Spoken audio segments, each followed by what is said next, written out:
ಕಾಡಲ್ಲಿ ಒಂದು ಹುಲಿ ಇತ್ತಂತೆ. ಅಂದ್ರೆ ಎಲ್ಲರೂ ಮಾತಾಡೋದು ಸಿನಿಮಾದ ಬಗ್ಗೆ ಮಾತಾಡುವಾಗ ಅಧಿಪತ್ರ. ಈಗ ಊರಿನ ಜನರಿಗೆ ಫುಲ್ ಭಯ ಶುರುವಾಯ್ತು. ಪೊಲೀಸ್ ಗೆಟಪ್ ಇದ್ದಾಗ ನಾವು ಒಂಥರ ಪೊಲೀಸ್ ತರ ಆಡ್ತಾ ಇದ್ವಿ. ಅದಕ್ಕೆ ಹಸಿವಾಗ್ತದೆ ಅಂತ ಊರಿಗೆ ಬಂತು. ಬಹುಶಃ ಈ ಸಿನಿಮಾದಿಂದ ನನ್ನ ಸಿನಿ ಜರ್ನಿ ಶುರು ಆಗ್ಬೇಕು ಅಂತ ಬರ್ದಿತ್ತು ಅನ್ಸುತ್ತೆ.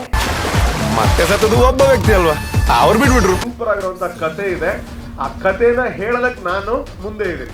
ಹುಲಿ ಏನಾಯ್ತು, ಊರಿನವರು ಏನಾದ್ರು, ಹಲವು ಸಂಗತಿಗಳ ನಡುವೆ ನಮ್ಮನ್ನು ಕಾಡುವಂತಹ ಕಟ್ಟ ಕಡೆಯ ಪ್ರಶ್ನೆ ಇದು ಉಂಟೆ.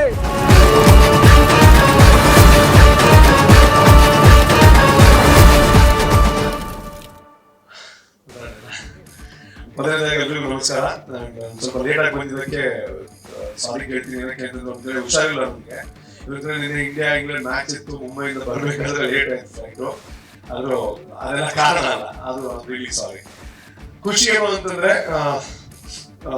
ನಮ್ಮ ನಿರ್ದೇಶಕರು, ನಮ್ಮ ನಿರ್ಮಾಪಕರು ತುಂಬಾ ಏನೆಲ್ಲ ಮಾಡೋದಕ್ಕಾಗುತ್ತೆ ಅವ್ರ ಕೈಯಿಂದ ಎಲ್ಲ ಪ್ರಯತ್ನಗಳನ್ನ ಮಾಡ್ತಾ ಇದ್ದಾರೆ. ಜನರನ್ನ ಹೇಗೆಲ್ಲ ರೀಚ್ ಆಗ್ಬೇಕು, ಏನೇನೆಲ್ಲ ಮಾಡ್ಬೇಕು, ಒಂದು ದೊಡ್ಡ ಬಜೆಟ್ ಸಿನಿಮಾಗಳು ಏನೆಲ್ಲ ಮಾಡ್ಬೇಕು ಅದನ್ನೆಲ್ಲ ಪಾಪ ಅವರಿಂದ ಎಷ್ಟು ಸಾಧ್ಯ, ಡೈರೆಕ್ಟರ್ ಇಂದ ಎಷ್ಟು ಸಾಧ್ಯ ಅದನ್ನೆಲ್ಲ ಮಾಡ್ತಾ ಇದ್ದಾರೆ. ಇವಾಗ ಉಳಿದಿರುವಂತದ್ದು ಜನರ ರಿಸಲ್ಟ್ ಅಷ್ಟೇ. ನಮ್ಮ ಪ್ರಯತ್ನಗಳನ್ನು ನಾವು ಮಾಡ್ತಾ ಇದ್ವಿ. ಒಂದೇನು ಅಂತಂದ್ರೆ ತುಂಬಾ ಖುಷಿ ಇದೆ ಈ ಒಂದು ಸಿನಿಮಾದಲ್ಲಿ ನಾನು ಭಾಗಿಯಾಗೋದಕ್ಕೆ, ಪಾತ್ರವನ್ನು ನಿಭಾಯಿಸೋದಕ್ಕೆ. ಬಿಗ್ ಬಾಸ್ ಆದ್ಮೇಲೆ, ಬಿಗ್ ಬಾಸ್ ಗೆದ್ಮೇಲೆ ಡೆಫಿನೆಟ್ಲಿ ಎಲ್ರಿಗೂ ಹಂಗೆ ಇರ್ಬೋದು, ಒಂದ್ ದೊಡ್ಡ ಡೈರೆಕ್ಟರ್ ಹತ್ರ ಕೆಲಸ ಮಾಡ್ಬೇಕು ಅಂತ ನನಗೂ ಹಂಗೆ ಆಸೆ ಇತ್ತು. ನಾನು ಕಾಯ್ತಾ ಇದ್ದೆ ಒಂದು ಒಳ್ಳೆ ಆಫರ್ ಬರುತ್ತೆ ಹಂಗೆ ಅಂತ. ನಾನು ಕೆಲವ್ರನ್ನ ಅಪ್ರೋಚ್ ಆಗ್ತಾ ಇದ್ದೆ, ದೊಡ್ಡ ಡೈರೆಕ್ಟರ್ನ. ಸರ್ ಸಿನಿಮಾ ಮಾಡೋಣ ಸರ್, ಪ್ರೊಡ್ಯೂಸರ್ ನಾನೇ ತಗೊಂಡ್ಬರ್ತೀನಿ, ಹಂಗೆಲ್ಲ ಚರ್ಚೆ ಆಗ್ತಾ ಇತ್ತು. ಬಟ್ ಈ ಸಿನಿಮಾ ಏನಕ್ಕೆ ಮಾಡಿದೆ ಅಂತಂದ್ರೆ ಅಂತಹ ಬೇರೆ ಹೊಸಬರ ಸಿನಿಮಾಗಳು ಬರ್ತಾ ಇತ್ತು. ಆ ಮಧ್ಯೆ ನನಗೆ ಈ ಸಿನಿಮಾ ನಾನು ಏನಕ್ಕೆ ಒಪ್ಕೊಂಡೆ ಅಂತಂದ್ರೆ, ಒಂದು ಚೈನ್ ಶೆಟ್ಟಿ ಅವರು ಹೇಳಿದಂತಹ ಕಥೆನೇ ತುಂಬಾ ದೊಡ್ಡ ಅಟ್ರಾಕ್ಟಿವ್ ಪಾಯಿಂಟ್ ಅಂತ ಹೇಳ್ಬೋದು. ಅದಾದ್ಮೇಲೆ ಚೈನ್ ಶೆಟ್ಟಿ ಅವರ ಕ್ಲಾರಿಟಿ ನನಗೆ ಇಷ್ಟ ಆಯ್ತು. ಅವರು ಇದು ಹೇಳಿದಾಗ ನಮ್ಗೆ 1.5 ವರ್ಷ ಹಿಂದೆ ಹೇಳಿದ್ದು.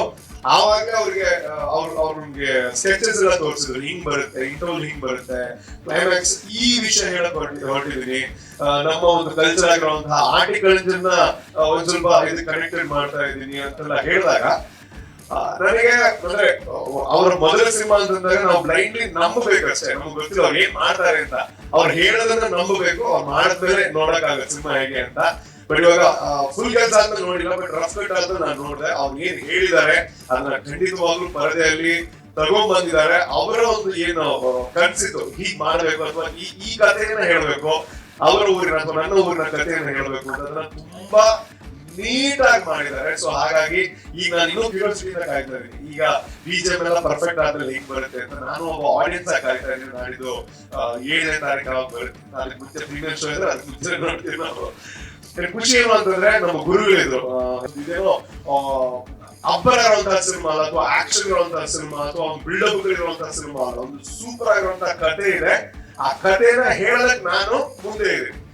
ಈಗಷ್ಟೇ ನೋಡಿದ್ರೆ ಲಹರಿ ಮ್ಯೂಸಿಕ್ ಅಲ್ಲಿ ನಮ್ಮ ಸಿನಿಮಾದ ಟ್ರೇಲರ್ ಲಾಂಚ್ ಆಗಿದೆ.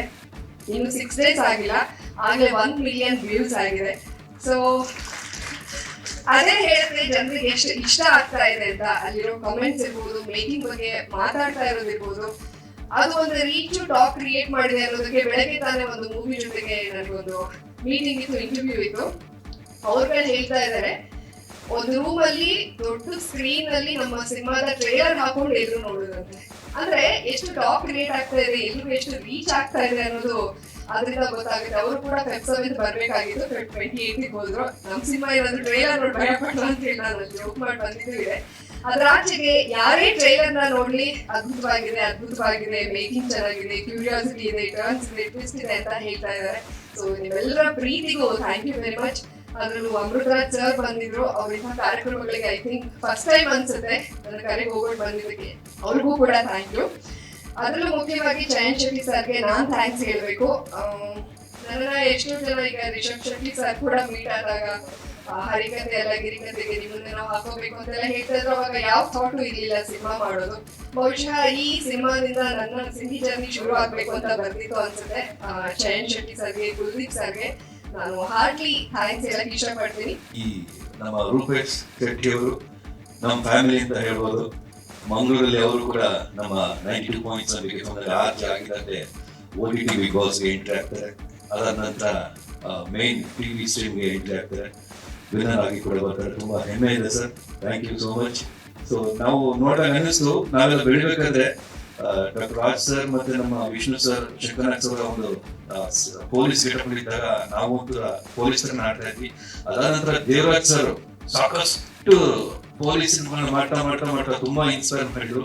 ಆಮೇಲೆ ಸಾಯಿ ಕುಮಾರ್ ಸರ್, ಹಾಗೆ ಸಾಕಷ್ಟು ಸೀರೀಸ್ ಇತ್ತು. ಈಗ ನೀವು ಅದೇ ಒಂದು ಜಾನ್ ಖಂಡಿತ ಅವೆಲ್ಲ ಆಶೀರ್ವಾದ ನಿಮ್ಗೆ ಇರುತ್ತೆ. ಸೊ ಪೊಲೀಸ್ ಅನ್ನೋದು ಕೂಡ ಸಮಾಜದ ಒಂದು ದೊಡ್ಡ ಜವಾಬ್ದಾರಿ. ಸೊ ಮನೆಯಲ್ಲೂ ಕೂಡ ಪೊಲೀಸ್ ಇರ್ತಾರೆ. ಸೊ ಪೊಲೀಸರ ಅಪ್ಪ ಅಮ್ಮ ಕೂಡ ಬೆಳೆಸಬೇಕಾಗುತ್ತೆ. ಸಮಾಜಕ್ಕೆ ಈ ತರ ಪೊಲೀಸ್ಗಳು ಬೇಕಾಗುತ್ತೆ ತಪ್ಪುಗಳನ್ನ ತಿದ್ದೋದಕ್ಕೆ ಅಂತ ಒಂದು ಒಳ್ಳೆ ಸಿನಿಮಾ ಟ್ರೈಲರ್ ಕೂಡ ಪ್ರಾಮಿಸಿಂಗ್ ಆಗಿದೆ. ನನಗೆ ಈ ಸಿನಿಮಾ ಯಾಕೆ ವಿಶೇಷ ಅಂದ್ರೆ, ನನ್ನನ್ನ ಹೆಚ್ಚಿನವರು ಎಲ್ಲ ನೋಡಿದ್ದೀನಿ, ಸಣ್ಣ ಪುಟ್ಟ ಬೇರೆ ಬೇರೆ ಪಾತ್ರಗಳು, ಹಾಸ್ಯ ಪಾತ್ರಗಳನ್ನು ಮಾಡ್ಕೊಂಡಿದ್ದು ನನ್ನ ಡೈರೆಕ್ಟ್ರು ಮತ್ತೆ ನಮ್ಮ ನಿರ್ಮಾಪಕರು ನೀವು ಈ ಸಾರಿ ಒಂದು ಪಾತ್ರ ಚೇಂಜ್ ಮಾಡಬೇಕು ಅಂತ ನನ್ನ ಸ್ವಲ್ಪ ಕೆಟ್ಟ ಒಂದು ವ್ಯಕ್ತಿಯಾಗಿ ತೋರಿಸಿದ್ದಾರೆ. ಇದು ನಮ್ದು ನೆಗೆಟಿವ್ ಕ್ಯಾರೆಕ್ಟರ್ ಮಾಡಿದ್ದಾರೆ ಇದರಲ್ಲಿ. ಸೊ ಅಧಿಪತ್ರ ಅಂದ್ರೆ ವಾರೆಂಟ್ ಅಂತ ಅನ್ಸುತ್ತೆ. ಅದೇ ಟ್ರೈಲರ್ ನೋಡಿದ್ಮೇಲೆ ಇದು ಇಂತಹ ಹಲವು ಸಂಗತಿಗಳ ನಡುವೆ ನಮ್ಮನ್ನು ಕಾಡುವಂತಹ ಕಟ್ಟಕಡೆಯ ಪ್ರಶ್ನೆ ಹೀಗೂ ಮುಂದೆ ತರ ಇದೆ. ಟ್ರೈಲರ್ ಸಕ್ಸಸ್ ಆಗಿ ಫಿಲಮ್ ಮುಂದೆ ಬರಬೇಕು ಅನ್ನೋ ಒಂದು ತವಕದಿಂದ ಒಂದು ಕಷ್ಟಪಟ್ಟು ಮಾಡಿದರೆ ಅಧಿಪತ್ರ ಮೂವಿ. ಇದು ಮೂವಿ ಸಕ್ಸಸ್ ಆಗಿ ಶತ ದಿನೋತ್ಸವ ಆಚರಿಸಲಿ ಅಂತ ನಾನು ಆ ದೇವರಲ್ಲಿ ಕೇಳ್ಕೊಂತೀನಿ. Thank you.